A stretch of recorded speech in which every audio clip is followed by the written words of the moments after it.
नमस्कार, मैं हूं प्रज्ञा मिश्रा और आप देख रहे हैं प्रज्ञा का पन्ना। मास्क न लगाने पर पहली बार में 1000 रुपए जुर्माना रखा गया है। दूसरी बार मास्क न लगाने पर 10,000 रुपए जुर्माना रखा गया है।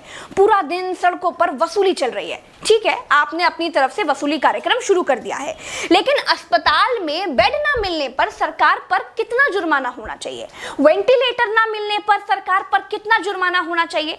कोरोना टेस्ट न होने पर सरकार पर कितना जुर्माना होना चाहिए? शमशान में मुर्दा जलाने के लिए लकड़ियां न होने पर सरकार पर कितना जुर्माना होना चाहिए? शमशानों में दिन दिन भर मुर्दा जलाने की वेटिंग के लिए सरकार पर कितना जुर्माना होना चाहिए? जितने मंत्री और ये मुख्यमंत्रियों ने बंगाल से कोरोना लाकर फैलाया है, उन पर कितना जुर्माना होना चाहिए? बंगाल में बिना मास्क महीने भर से घूम रहे नेताओं पर पर डे के हिसाब से कितना जुर्माना होना चाहिए? क्या सरकारों की कोई जवाबदेही बची है देश में? क्या सरकारों से सवाल पूछने वाला बचा है कोई देश में? क्या कोई पूछ सकता है कि 1 साल से देश कोरोना महामारी झेल रहा है, आपने पूरे देश में कितने नए हॉस्पिटल बनाए हैं? अगर नहीं बनाए तो क्यों नहीं बनाए हैं? क्या कोरोना आपदा में घिरे देश को 1000 करोड़ के नए संसद भवन की जरूरत थी? क्या देश को 300 करोड़ के नए बीजेपी दफ्तर की जरूरत थी? क्या देश को तत्काल 1100 करोड़ के राम मंदिर की आवश्यकता थी? मंदिर के लिए चंदा मांगा जा सकता है तो हॉस्पिटल बनाने के लिए भी सरकार चंदा मांग सकती थी, लेकिन अस्पताल बनाने की नियत नहीं थी। मूर्ति बनाने की नियत थी तो बना दी।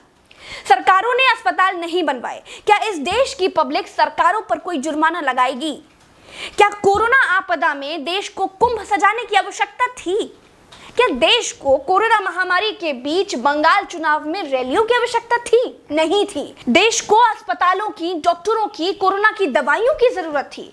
कुछ दवाइयां बनाई भी तो वाहवाही के चक्कर में विदेश भेज दी। आधे अधूरे टीकाकरण में देश अभी अटका हुआ है। और ये कैसा टीका बनाया है जिसे लगाने के बाद भी कोरोना हुआ जा रहा है? क्या कोई सवाल पूछेगा? चीन ने कोरोना को फैलाया और पूरी तरह से कंट्रोल कर लिया। अपनी जीडीपी में रिकॉर्ड बढ़ोतरी कर ली। चीन से सब कुछ तो ले ही लिया है, सीख भी ले लो। देश में सब आत्ममुग्धता के शिकार हैं। सबको अपनी अपनी तारीफ चाहिए। कुछ ने तारीफ के लिए तो फौज पाल रखी है, और जिनका मन फौज से भी नहीं भरता है, उन्होंने तारीफ के लिए सूचना और जनसंपर्क विभाग बना दिए हैं। गाते रहिएगा ना, जनता का बैंड तो ऑटोमेटिक बज ही रहा है। जिनके अगल बगल से कोरोना से लाशें नहीं उठी है ना, वो मेरी बात को नहीं समझ पाएंगे। जो कोरोना की पीड़ा से गुजरे हैं, जिन्होंने कोरोना से मरे हुए लोगों को शमशान में जलते देखा है, जिन्होंने कतार में लंबी लाशें देखी हैं, वो जान जाएंगे कि मैं क्या कह रही हूं और क्यों कह रही हूं। चलते हैं। राम राम, जय हिंद, दुआ सलाम।